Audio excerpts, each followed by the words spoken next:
Okay, so here's where we've been. It's been sort of technical. I mean, I hope that the crash course in control was useful. I don't know. I hopefully you can do the homework. I don't know. Has anybody started it? I mean, basically, I just want you to take my code and play with it. That's the main thing. But it is amazing how elegant single input, single output control is. And this is turned off. Or? Oh yeah. Are we allowed to add the extra proportional control? Oh please, be creative for sure. Oh yeah, the integral control. Oh no, because the integral control is a lousy design. I mean, yeah, something like even a lead, adding lead would be useful. Possible. Anything you want. You can use fuzzy logic if you want.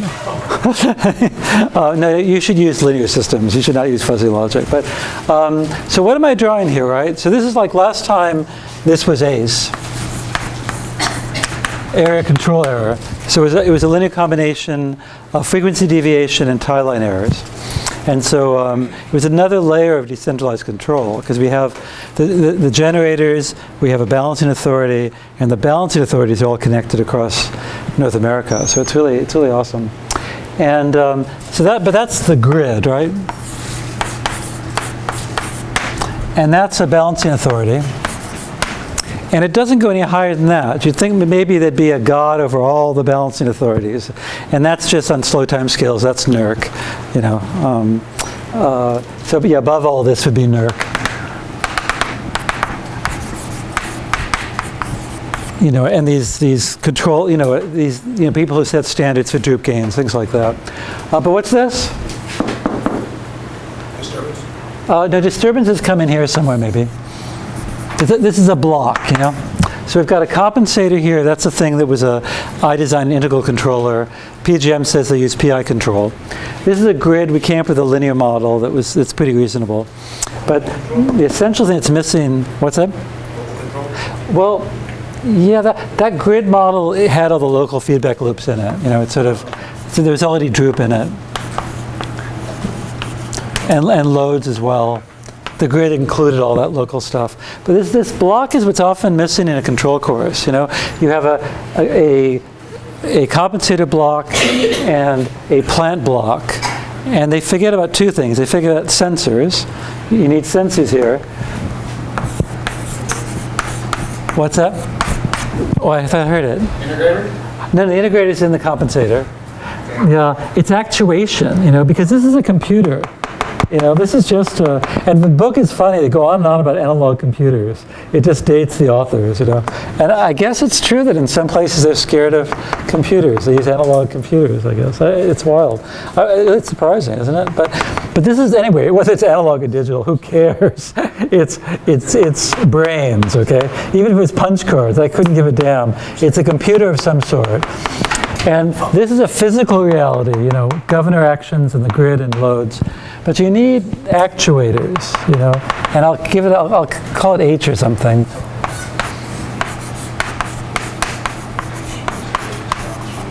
Because this is like something like this. This is some high frequency stuff. This is, for example, Reg D, which I'll talk more about. But Reg D is a particular regulation signal, which I'll talk about more next time. But you need, once you've created a signal through a PI compensator, it has to go somewhere. And we've so far just been obsessed with sending it to generators, but that's not going to be the future. The generators can't handle it. This is getting bigger and bigger as this gets bigger and bigger, because that gets bigger and bigger. And everyone knows the future is going to be different. And so storage is the answer, because that signal is like a battery discharging, charging, discharging, charging, discharging, charging. But the point I want to make in the next few lectures is that we'll put the battery companies out of business, as I was joking yesterday. So I gave is it the Sustainability Club or is it the Power and Energy Club? I thought it was called Sustainability. I don't know. I'm mixing up my clubs. But I gave a little tutorial lecture on this yesterday, which is actually stretched out here on on why batteries and why not something else. And we'll see, I'm going to go, so this is going back to the old style sort of less technical lectures that I had earlier on, because we need to know what we're talking about. So I'm going to go and talk about what storage means and different examples. And it's great fun, the crazy ideas. When you see the crazy ideas people have come up with, you'll see there's obviously need. The fact that these wacky virtual storage. So in terms of, so I'm going to give you a lot of examples of storage inventions of the last few years. You know, I'm some old and some very new. And most of them, I think, are laughable in terms of being a real universal solution. In Peru, you'll see, I think there's one that will work really well. Never mind, you'll see when I get there. And then characteristics. I mean, I don't know it all. And maybe, I think, maybe I'll give you guys a reading assignment to help me out and try to find out more about the details here. People are still learning about battery characteristics and other storage. It's still a research topic. And what can you do with a battery? So let me make a confession. This used to be lecture 3 when I first taught the course last year. And I decided to hold off because it's much more relevant now that we've learned all this stuff. And so some of this you know already. That's what we want to do. We want to be able to reject disturbances using virtual storage of some storage-like devices rather than generation. So governors will always play a role. They're very valuable. But storage of some sort is the future. So this is an example that might be good in Peru. I'll get to it. Okay, pumped hydro. That's the first thing people think about. And it's awesome. And why isn't it used more? You know, and think about Florida and you can think why. You know, I mean, obviously. So here's a map. Oh, God. So I brought my own fancy computer today, and look what happens. It's got a built-in HDMI, and I regret it. Oh, geez.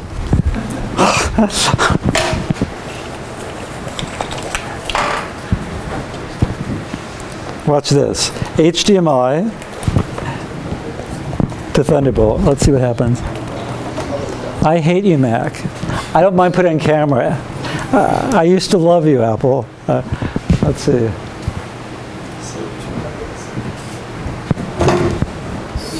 Is it any better? No, it's the same. That's weird. Oh, well, anyway. Oh my God, it's worse. Oh, well, it doesn't matter. A few details won't kill us. I'll just do this. All right, so that's funny. Okay, so anyway, this is a map of the US. I know you can't see that, and you'll see it better online. Now, why is there no pumped hydro up here in the Pacific Northwest? Yeah, the salmon is the biggest reason, you know. And also they've never needed it until recently. You know, so basically all that wind was only put in 5 years ago. And so it's such a new thing. So they might build more dams, but it is a big issue of when you can dump that water and make those salmon pop right out of the streams. It's tough. But in the east, you know, where they don't have those issues, they've built a lot of pumped hydro. And look at this is from Energy Information Agency, a very, very trusted, the best source of information we need information. But notice they don't say much about this storage because it's in megawatts. It just cracks me up. So the biggest circle is 3 gigawatts, somewhere here in wherever that is. I don't. Where is that again? I've forgotten. Virginia. Yeah, Virginia. They've got some 3 gigawatts. Now, is it 3 gigawatt? It could be that it runs 3 gigawatts for 1 second. You know, I mean, it could be just a 9-volt battery, a microsecond. You know, it's so anyway. So it's really funny, and you can't get that energy data. You can't find it. You know, I mean, it's amazing. And here's what they show. So they're thinking of, Energy Information Agency is thinking about using this for basically like when the wind is blowing, pump water up and fill up those dams. And so then you've got all that energy stored and you drain it out into turbines and you get your energy. So it's fantastic, right? If you could do this with a lot of energy. But you know what the issue is with this? Besides land, you know. It's sad, yeah. Where are you putting that water? Well, you're pumping it. Yeah. Well, tell me. Yeah. There's a lot of issues there. Yeah. Tell me. What do you mean? Like in terms of land use, or in terms of what? Well, I mean, the water is going Yeah. down to the dam and then it comes out. Yeah, that's what. So you have to have a lake, a reservoir underneath for sure. So there's a land issue. You've got to build that reservoir and then pump it back up. Which is some money. So it definitely costs a lot to build this stuff. But there's another issue. I mean, pumping it out costs anything. Yeah. So it costs a lot. You lose 25%, and that's high tech. So it's a very leaky battery. So I mean, the thing is that you can say that it was wind anyway, and we throw away wind all the time. But still, it'd be nice to not throw away that much energy. But this is really great long-term storage, and we don't have many other resources. Storing energy for 6 hours, I could do that with batteries, no matter what anybody says. I don't believe it. It's in terms of gigawatt hours of energy. I'll be amazed if that ever happens. Okay, so there it is, pumped hydro. This is a funny one, air. So you have these caverns all over the place, and you pump air. I think you showed these slides before. Oh, I did? 'Cause you, All of them? the salt. I thought I skipped this. No, Yeah. this one. I'm so embarrassed. Remember this one? Oh, I'm so embarrassed. Those. Yeah, this is new. Oh, I'm so sorry. I thought I skipped it. I thought I tore it out. Oh, molten salt is next, but that's actually taking old salt caves and pumping air to build up the pressure. Oh, sorry. I thought I made a note to myself. I tore this all out. Oh, yeah, I guess I kept some of it. Oh well, doesn't matter. There's like 60 slides here, so. Okay, but yeah. So I did. I mentioned the office buildings in Switzerland. Not all of them. The office buildings in You Switzerland. figured out the first one. I think the first one, Okay. excluding those two. Well, the Hydra thing I thought I might have shown before. But there's so many examples. So in Switzerland, the office buildings, I might have mentioned that then. So the statistics building in Switzerland I did mention that, has hot water. Yeah, this is a short thing anyway. So I must have mentioned molten salt. This is just a different image. So the first time this was done was 5 years ago in Sicily. And so you basically, one way is you have solar power and you heat up salt. And then the salt can be molten and keep that energy, and be used later. But of course, you can imagine the waste. Right? Again, I don't know where it's been quantified, but I'm sure it's similar to 25% waste if you heat up salt and then you use that later to run a turbine. Yeah. And this one, the trains. I showed you the trains. No. This one you did. Okay. So this is actually, a startup company. So this is a pictorial image from The Economist magazine, and this is actually running somewhere in Southern California.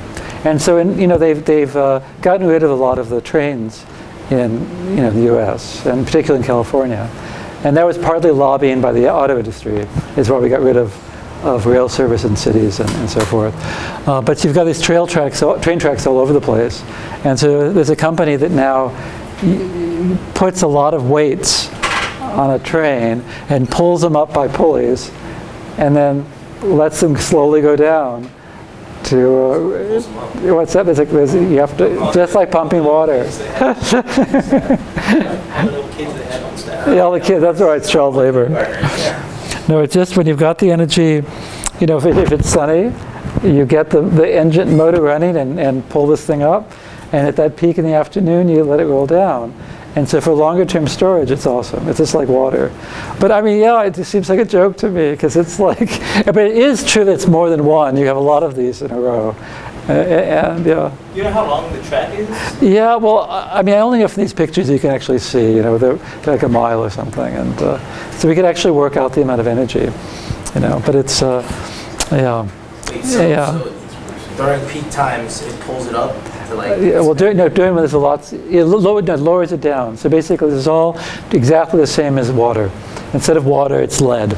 And so when there's ample energy, you have a motor that runs this, pulls it up the hill, and then when you need energy, you let it roll down and it runs a turbine. So it just like has a string attached to it? Yeah, it's got pulleys. At least in the early version I read about this, it was all pulleys. And so there's a motor. The motor acts first it acts like a motor when there's lots of energy to bring it up, and then when you let it go down, it spins and acts as a generator. So it spins the other way. Yeah. And I'm sure it's more high tech than that. So the slow movement of the train just like pulls the rope. Oh yeah, there's a lot of gears, so it's moving slowly, but it's going to be ramped up to spin. Yeah. So that's a startup company in California, and I'm sure it was some nerd like one of you making a pitch at a cafe and making a pitch to some CEO in Palo Alto, and a few years later he was playing with trains in Santa Monica. It's really wild. Okay, and so ultra capacitors, massive capacitors, and flywheels are really hot. And we'll talk about the lobbying that went about getting flywheels into action. So, and they're scary as hell. We must have talked about that. I think that came up. Flywheels are scary. I mean, all that energy just, I mean, my God, all that spinning monsters to store a lot of energy. If anything goes wrong, they blow up. So. And they have blown up. It's been dangerous. But batteries are scary too. I mean, there's temperature issues. But anyway, those are two things. And capacitors, and I feel bad about that. I mean, in a real power systems course, we'd spend a lot of time talking about capacitor banks and their value for shaping the transfer function here, basically. That's really what it is. But it's just not, maybe we'll say a few parting words at the end of the course. Because I did say that the last few lectures will be optional, and I'll talk about the AC and DC power flows. Because I should have put it in the beginning. I thought I wouldn't have time, and now I realize I do. And there you can see that it's really valuable to shape this transfer function. Yeah. All right, so let's go through this. We couldn't have talked about all of this. So this is like a state of affairs. This is what? Good. So in terms of like what's been around a few years ago, again, damn it, it's megawatts. So you've heard my gripe about this, but this, if you you can click this and go to the link, and they don't talk about energy much. They talk about power, and they talk about this 127 gigawatts of power. But is that without run for a second, an hour, a day, a week? So we don't know anything about energy. And so we go up here. Compressed air is actually a major source. You'd think that's laughable, but it's actually a major energy source. And where's hydro? Oh no, I'm sorry. Of the alternatives, no, pump hydro is the biggest. I'm sorry, I forgot. But in terms of besides pumped hydro, I'm sorry, the biggest happens to be air. And then you've got these awful batteries, and way down here is lithium-ion batteries. No, just 20 megawatts at the time of this writing. Yep. Do you know what the total world power consumption is on like day-to-day average? I only know it I know off the top of my head in the U.S. That the peak in Florida is around 35 gigawatts of power. Like going down to 5 at night or something. I'm just guessing there, but in California it's like 30 or something. In Texas it's 40 something. So nationwide, like Yeah. 2, 3. A couple hundred gigawatts. Yeah, that's right. Like 200 or 300. Do you have a? Yeah. I was saying that I think it is like around the peak goes up to around like 600, 700. In the U.S. it's that high, 600. Yeah, the U.S. is huge. That's right. Yeah. Yeah. The capacity, like the generators are like around 1 Yeah. terawatt. Oh yeah. Okay. 1 terawatt. Yeah, so you only have a 40% reserve, which is tons for that. 'Cause that's the peak. But that's a peak. That might be a peak, unusual peak. Because I'm sure, because Texas might typically be 40, but then on those terrible days, could be up to 60 or something. And when I did that mental calculation, I forgot about Oregon and Washington, and it's just so it's hundreds of gigawatts of power, and again, that's a meaningless number. I don't know what the hell that means. It's how long. But I did ask this question, like in Europe, Norway, both in terms of power and energy, is so huge, it's unbelievable, the amount of energy storage they have in their dams. They could power Denmark for years, I was told. They could just power Denmark for years and years. So, Norway is the luckiest country. It's just, they've got natural gas as well. And they just, that's why, the Scandinavians are so happy because they've got all that energy. Beautiful people. Classic Scandinavia. And this has been around longer than I thought. So this whole thing about California's mandate, it's been in the courts, it's been debated for years and years and years, and it's only been imposed a few years ago. But it's like this legislation, which again, you can click this and go to the document if you want. It started rolling 10 years ago, a mandate for, look at that, 1.3 gigawatts of power in place by 2020. And last night, and 200 megawatts at the end of next year, meaning this year.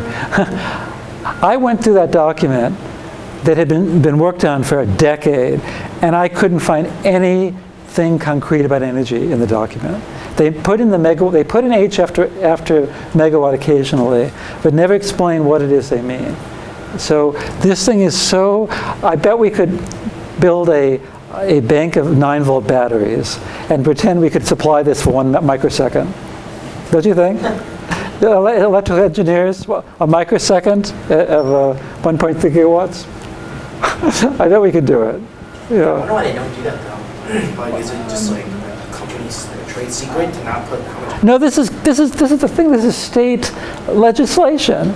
This is the state talking to interest groups and talking to the public and coming up with this legislation that has no meaning. I mean, we could have a joke solution to the California crisis with a bank of 9-volt batteries. And I'm sure a lot of you know better about this than I. I'm sure some of you could do this by tomorrow, right? So it's funny, and there must be some discussions. I'm sure that when Southern California Edison said, I'm going to install a 32 megawatt 6-acre facility, they must have said, here are the realities, and it's for this purpose. I'm sure they say, we're going to use it because we'll be able to deal with making a ramp like that into a ramp like that of solar. There must have been some behind-the-scenes discussions, and this might be just a way to give flexibility to the utilities and all. But it's bizarre to make it so flaky. So this is, well, you've all heard this, that all this is a joke. This idea of megawatts for storage, the kind of things you care about is this rated power. How much can I put out? But capacity, of course, is what we've been laughing about. But there's round trip efficiency. So we said that we lost 25% for hydro. I tried to find out about the Tesla Powerwall. So when you fill up a Tesla Powerwall battery and discharge it, how much energy do you lose? I got a figure of 8%. So I'm going to put that in the homework for, it can't be that big. But somebody claimed it. Wait, 8%? 8, yeah. Really? How much is it holding? How much is it? I don't know. No, but no matter what, you're gonna repeat them. It's an 8% per cycle loss. I don't know, but that's sad. 8%.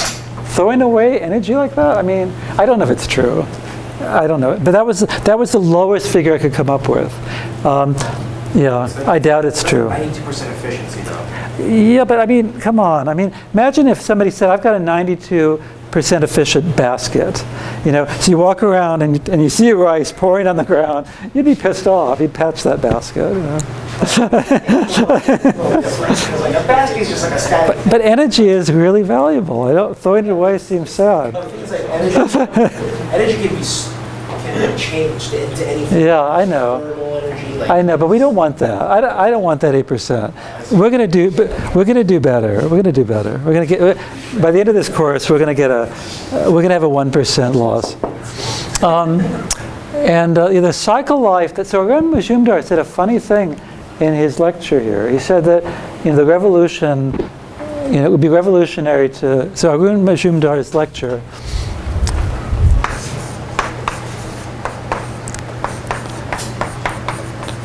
He had his battery of, I think, 2050.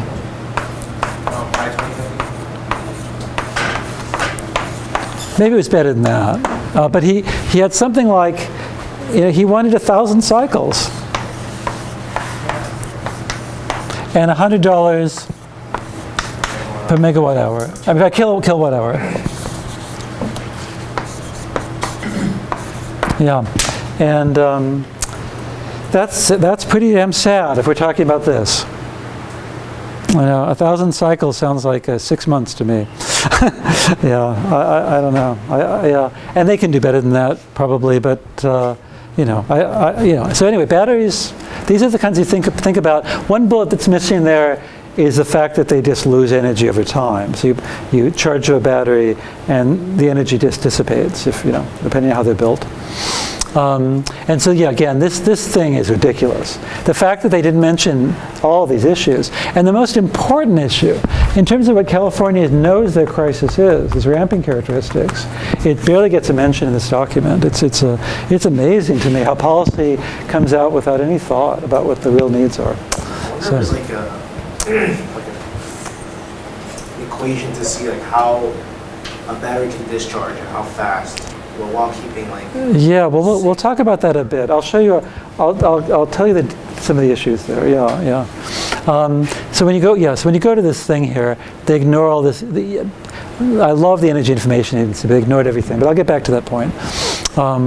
And so the big thing for this is the only thing you'd care about for this goal. I mean, the main thing. Of course, you care about cycle life and all these things, but the fact that they mention megawatts, not energy, is very strange. But again, so this is going back to the topic of the course from now on, is right there. That we want to be able to deal with really highly controllable resources. Batteries, hydro is an awesome controllable resource. And some thermal, like gas turbine, is amazing. And we want that. So we want fast ramping, fast response, and we don't want to lose energy while we're doing it. Because, yeah, if we're losing 8% for this, imagine up, down, up, down, up, down. Every time I do that, I lose 8%. That would be awful. That's the thing. That's what's in my mind. You see, I'm not thinking, I don't think we'll do that with batteries, you know. If that was our objective, maybe 8% would be okay, not great. But if we're talking about regulation, which is the main goal, it's smoothing out disturbances from nature, 8% is a disaster, you know, and 1,000 cycles, no way. So this is what we want. So we want to be able to this could be much, much bigger in the future, and just in a few years. This is the feedback loop. This is like it's much more than ACE, but it's like the signal that's used here in Bonneville Power Authority. And we want to be able to supply that. Okay. And so this is from last year, so this is old. You know all about this. I'm going to give up on this. But this is text you can read later. This is a review for the first exam. The fact that generators have to, under AGC, have to move up and down. But it is worth, if you want to know more about BPA and how they've been dealing with this, you can click, I didn't underline it, but you can click this and read about how they've been trying to find resources to deal with the fact that that's not that big, sometimes it's much bigger. The fact that they are seeing much more strain on hydro resources because of this. And again, and here you care about ramping characteristics and rated power and capacity a bit, but there's a zero energy service that's being provided. And so ramping and rated power are the most important characteristics. I mean, well, should never throw that away. That should always be read. All right, so this is it. We want power capacity, responsive ramping, and I want that to be 100%. I don't want to throw away a thing. Okay. So again, mainly it's through hydro. And again, I don't know what the losses are. You know, they won't tell me. So when they ramp up and down their hydro generation to provide that service, surely it's not an 8% loss. All they're doing is throttling, you know, they're changing the water output rate. They claim it costs them a lot. Well, we know at the end it's 25% energy loss. Oh, good. So hydro, you can store energy long term by pumping water uphill, and then you get a 25% energy loss. But when BPA does this, though, they're not doing that.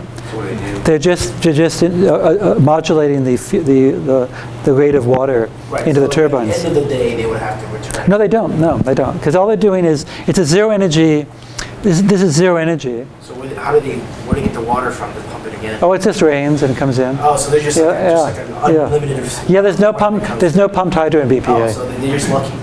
Well, it's not just that. It's that it's a very different mindset. You see, what the Energy Information Agency was talking about here. I talked to you about actuation. This is not really actuation. It's putting energy in a bucket, storing it for 6 hours, and then pouring it back out.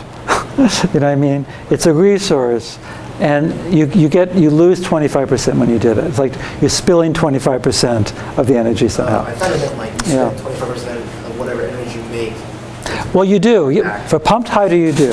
Okay, You know, right. because of that. He doesn't use pumped hydro. Well, the thing is, but this is a real energy service. You're storing energy for hours and hours, and then pouring it back in. Here, this is just a signal you're trying to track. So the amount of energy the hydro generators supply per day is unchanged. All they're doing is modulating up and down that power signal. And whether there's loss or not, I don't know. They claim it costs money because of the strain on equipment. And trying to quantify that's hard.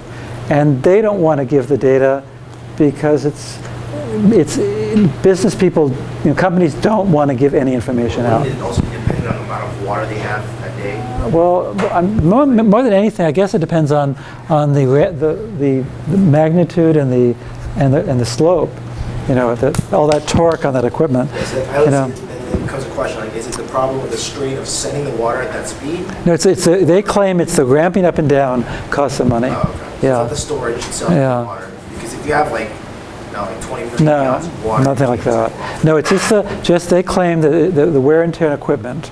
There's also opportunity cost. Have we talked about that? I mean, I don't know what that is. all right. That's important too. That's like macro 101, right? Yeah. But it's important here.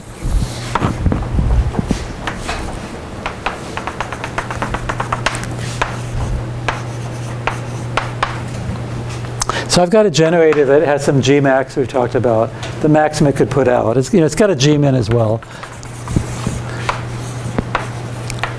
And suppose it says, okay, I'll supply this service, then what it's going to be doing is this,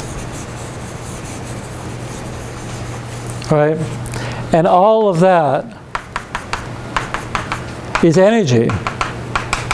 So if you sum up if you took the area into this curve, that's energy.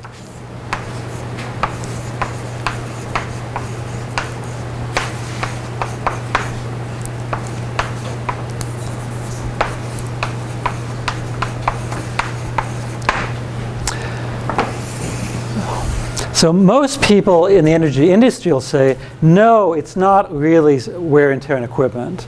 It's that. They're screaming because they wanted to sell that energy. And they can't sell it if they're forced to wrap up and down like this. It's all that. You look at all that and you add it up. That's money, that's energy they could have sold. And they can't, And so what the biggest cost to the generation companies is, I don't know if that's an opportunity cost. That's what you'll see it called.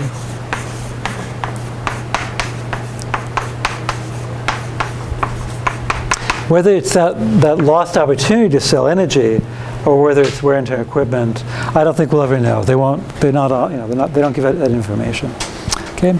So that's why there's lawsuits today between generation companies and balancing authorities. Okay. Do you think it'll get to the point where transparency is more important than sales? I think it is. I mean, transparency is more important. The thing is that there's this idea that markets are sacred and you shouldn't infringe upon the rights of business people, and the thing is that the whole state of the grid is in their hands, and they should give up some things. So if the value to society is big enough, they should be forced to give up, give some, to give that information out. Here, I don't know if the value to society is big enough or not. I mean, I don't know. Yeah. Okay, so what can you do with a battery? So let's look at batteries and see how hard this is, you know, and you know why I'm pushing back a bit. So I know California is not thinking of this, you know, about basically like in the evening when it's windy, pumping water up a hill, or charging a battery, and then discharging it for 8 hours during the day or something like that. It's not what they're talking about. They're worried about that, you know, actuation, you know, that little squiggly thing. I know that. And so how do batteries actually do it providing that service? And pretty crappy, you know. You know, I mean, they're good and bad. So the cost for energy is high. You know, the cost per megawatt, I mean, right now, the dream is $100 a kilowatt hour. That's not a lot of storage. Right now, it's 300 or something, you know. Tesla claims it's 200, I think. I don't know, but they can do it for 200. So there's a thesis here, if you really want to know more, that came out in 2013. And she did a lot of work to compare all these different batteries and look at all their characteristics in terms of energy loss, cost of cycling, everything. I mean, and the thing is, it's too ambitious to be believable. So I mean, this is like, you can't take it, I mean, don't accept everything that's said, but at least it's a start. It's the best reference I know, where she goes through every different technology. And what you find is that lithium-ion batteries you can see why they're so popular. First of all, they're light. In terms of their is a ratio, in terms of energy density, they're awesome. And also, these plots are how many cycles. So a fresh battery, in this case, only 3 tests were done. A fresh battery after 263 cycles, after around 1,200 cycles. And looking at capacity as a function of voltage. Okay, so there's a nonlinear relationship there. What kind of discharge is that? Yeah, all constant. And so it's for a given voltage, what's the capacity in amps? It's strange. And so it's a very interesting nonlinear relationship. So it's a constant, it looks like constant voltage for a while, you know, in terms of I mean, from the first cycle, yeah. 1200. But this is all capacity. Right. And for 1.5 amps, ampere hours at 3.3 volts, Yeah. it seems to be pretty constant. yeah. So this is yeah. So yeah, capacity here is in terms of amp hours, because there's a given voltage, so you have to multiply them together to get actual power capacity. The integral of the current. Integral of a time of current. It's amp hours. Yeah, that's how she decided to. These are pretty small batteries. Actually, it's important to know at what. Oh, it's per unit. That's what's that? It's important to know at what rate that was discharged, because Yeah. Well, what do you mean? well, I think it means that it's applied 1.5 amps at 3.3 volts for No. 1 hour. You know what I'm saying? Yeah. You can. No, amp hours. So for a given voltage, it's how much energy you can have. 1.5 amps and 3.2 volts over 1 hour. Right, exactly. You know, and before it drains out to be It's dead. like 4.5 volts, Yeah. 4.5 watts for a whole hour. Yeah, this is all normalized, of course. I mean, she just wanted everything to be unitless, so it's not. But is that clear? I mean, so you multiply this together, you'll get power. Volts times amps, amp hours would be energy. You know, so just volts times amps would be power. And so, right here again, 1.5 times 3.2, whatever that is. Let's call it 7. actually the voltage drops. Oh, what am I with saying? discharged 5. battery, so Oh yeah. it Oh doesn't make sense to fix it. yeah. Usually what The voltage would drop. Okay. Yeah. Well, once the voltage drops, though, then you have to charge it again. Yeah, but there's a continuous drop is the claim. So this is like a linearization of some sort. The fact that the voltage wouldn't remain constant as you reach the discharge level, the voltage. Say my battery is that. Yeah. When it reaches a certain voltage. Yeah, absolutely. I think that's the issue of or even maybe they use like a standard design. I'd have to go back and look at this again. You know, I haven't looked at this for a couple of years, but based on my recollection, I think she put in a deadband anyway. You know, that there's a capacity here, and maybe some sort of overhead here. But so so this is the charge, and didn't let it go down all the way, because you don't do that. You don't let the battery go all the way to the bottom. So her capacity, I think she actually put in a. Why it makes the batteries not last as long and all, I'm not an expert on that. You know, just yeah, it's not good for the batteries. You actually don't let them go all the way to zero. You know, in practice, you have limits on both sides. It's useless if it goes under like even like a tenth of a volt under it's supposed to be. I'm pretty sure like if you have a 9-volt battery and it goes to like 8.8, it's over. You can't use that. Well, that's not the plots I've seen. I don't know. No, Yeah. there's like, every technology has a different value. Yeah, I'll show you some examples how different they are. Yeah. What they call deep discharge. Uh-huh. And it swings a lot. I mean, for example, if you get a lithium ion, we'll say 4.2 volts. But that's when it's fully, completely charged. You can work, I think, as low as 3.6 volts. I worked with that for a while. Cool. But actually, That's actually it's a pretty large swing, right? yeah. Even half a volt swing is like that's. Yeah. So Yeah. that's why I don't think they. Okay. Yeah. That's what I. Off at 2 volts, for example, for that lithium ion pulse thing. Right. Yeah. Okay, I see what you're saying now. You're saying that after a certain voltage, like the battery is useless. anyways. Yeah. Yeah. I mean, if you discharge that under that, you can still use it, but you will damage the battery. So Yeah. that's why they call deep discharge. So you want to avoid that. Yeah. Because that will kill your battery. But she was aware of that. I do know that. So these comparisons must have been with some, with some limits put on the discharge. But again, it's too ambitious for a thesis, and so it's got to be incomplete. But it's good comparatively, though. How lead acid battery after 400 cycles is dead, and different ones have different constraints. To me, one thing that's that's right. And there's I guess it's the same reference that. Oh no, she has another citation saying how awesome lithium-ion batteries are. They're awesome. They have many cycles, even though I don't think 1,000 is very big. And here's a big comparison you could look at later if you have insomnia. But nickel metal hydride batteries are awesome. I'll explain in a minute. And supercapacitors are here.